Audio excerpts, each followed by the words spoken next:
Supramolecular chemistry is the discipline that covers the chemistry of molecular assemblies and of the intermolecular bonds, and deals with organized entities that result from the association of two or more chemical species that are held together by different intermolecular forces. So we know that thing regarding the supramolecular and bioorganic chemistry. And also, we can say that the supramolecular chemistry is an interdisciplinary field of science which involves the chemical, physical, and biological features of molecular assemblies having a greater complexity than individual molecules themselves. So in that aspect, supramolecular chemistry and bioorganic chemistry, those are very important for UG and PG level chemistry and also for NET and GATE like competitive exams. So today I will talk about some multiple choice questions and their answers on supramolecular and bioorganic chemistry. So let's see. The first question is about the supramolecular chemistry and how do we define the supramolecular chemistry. So we know that the very famous phrase regarding supramolecular chemistry that it is the chemistry beyond the molecules. Okay, so definitely the answer of the first question should be chemistry beyond the molecule. Second one is supramolecular chemistry is primarily concerned with, and as I have just said, that it primarily concerned with the non-covalent interactions and intermolecular forces. So option D is the right answer here. Third one is 18 crown 6 is suitable host for which kind of cations? We can see here different cations: potassium ion, sodium ion, lithium and cesium ions. So and the right answer should be the option A, potassium ion. So 18 crown 6 ether is a suitable host for potassium ion gas. Next, which of the following is an example of supramolecular structure? So those are the natural components or compounds: caffeine, glucose, DNA and thymine. So we know that DNA is an example of supramolecular structure. So option C is the right answer here. The fifth question is, what is the composition of nucleoside? So we know that nucleoside is made up of a base and a sugar. So option B is the right answer, that a nucleoside composition should be a base and a sugar. Sixth one is, which of the following is an anion receptor? So just we had regarding crown ether, which is a cation receptor or can act as a host for cations. Now this is regarding the anion receptor. So the right answer should be among these four options should be option A, carboxypeptidase. So this acts as an anion receptor. Next is about the calixarine. Supramolecular calixarine contain which of the functional groups? Here you can see the NH groups, COOH groups, CHO groups or OH groups. So the right answer should be option D, that the calixarine contain OH groups, that is hydroxy groups. Then next one is, which of the following is not a component of RNA? Mind it, which is not a component of RNA. The options are thymine, adenine, guanine and cytosine. Now we know that thymine is not a component of RNA. In that case, for RNA it should be the uracil. So option A is the right answer here. And then the next question is, type of molecular switches are, options are controlled by electricity or heat, option B, electron regulated, option C, photoregulated and chemically controlled, and the last option is none of the above that has been mentioned.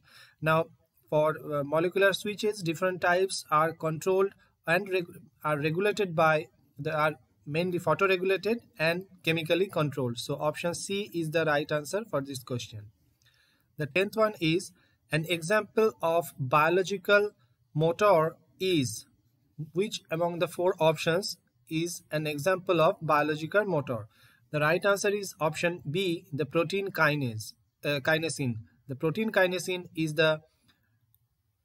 an example of biological motor. So option B is the right answer for 10th number question. Next, which of the following is not an essential amino acid? So we know that essential amino acids are important for human bodies. So among the 4 options given, histidine, alanine, leucine, and methionine, alanine is the one which is not an essential amino acid. The rest 3 are essential amino acids for the human body. Next, the peptide bond is a which kind of bond? Like ionic bond, metallic bond, hydrogen bond, or covalent bond? Now the right answer should be that the peptide bond is a covalent bond. What type of gas would crown ether be able to bind? Now we have seen that potassium ion binds with 18 crown 6 ether. So therefore the right answer of this among these 4 options, like deuter ions, cations, anions, and neutral species, should be option B, that cations will be preferred as guessed by crown ether hosts. Next is, which of the following is alpha ketolactone? Options are vitamin A, vitamin D, vitamin K, and vitamin C. The right answer is option D, vitamin C. It is an alpha ketolactone. The 15th question is, which of the following is not an example of a synthetic biodegradable polymer? So that means which is a natural biodegradable polymer, which is not synthetic biodegradable polymer. The options are polyvinyl alcohols, polygamma glutamic acid, polyanhydrides, and PHBV. The right answer is option B, the polygamma glutamic acid. Next is, the ligand system which is present in vitamin B12 is porphyrin, choline, phthalocyanin, or crown ether. The right answer of this question is the choline ligand system is present in vitamin B12. Next is, chromatin is, the options are a component of DNA, a component of RNA, and a component DNA complexed with histone and non-histone proteins, RNA complexed with histone and non-histone proteins. Now the right answer of this question, that chromatin is DNA complexed with histone and non-histone proteins. So option B is the right answer here. Next is, which type of complex is formed by cyclodextrin? The options are inclusion complex, exclusion complex, both of them, and none of them. The right answer of this question should be the inclusion complex, that cyclohexene is formed, the inclusion type of complex. Option A is the right answer here. Next is, why cyclodextrin is used in drug delivery? The options are to increase the aqueous solubility of poorly soluble drugs. Another option is to decrease the aqueous solubility of highly soluble drugs, and it can be both of them or it can be none of them. So the right answer is option A, that cyclodextrin is used in the drug delivery to increase the aqueous solubility of very poorly soluble drug molecules. So option A is the right answer here. The 20th question says, in catenanes and rotaxanes, molecular subunits are linked. Which type of linking is there in catenanes and rotaxanes? Is it covalently linked, or mechanically, or coordinately, or none of the mentioned here? None of them. So the right answer is, in catenanes and rotaxanes, the molecular subunits are linked mechanically. So option B is the right answer here. Next comes, how many number of rings are interlocked in 3-catenane? So for 3-catenane, the rings that are incorporated or interlocks are number 3. So option A is the right answer here. Next question comes, which of the following type of compound consists dumbbell-shaped bulky N groups? So that is purely associated with the shape of the groups or compounds that have been mentioned here. That can be the catenanes, crown ethers, inclusion complex, or rotaxanes. So the right answer is rotaxanes, that it consists of dumbbell-shaped bulky N groups. I hope if you see the image of some rotaxane molecules, definitely you will realize that it has dumbbell-shaped bulky N groups in the molecular structure. So option D is the right answer. Next is, which cyclodextrins are used to produce stationary phase media for HPLC separations? Can it be the beta 1, or gamma cyclodextrin, or alpha cyclodextrin, or any form or any kind of cyclodextrin can be used as the stationary phase media for HPLC separation? Now the right answer for this one is the beta cyclodextrins are used to produce the stationary phase media or the stationary phase for HPLC separations. So option A is the right answer here.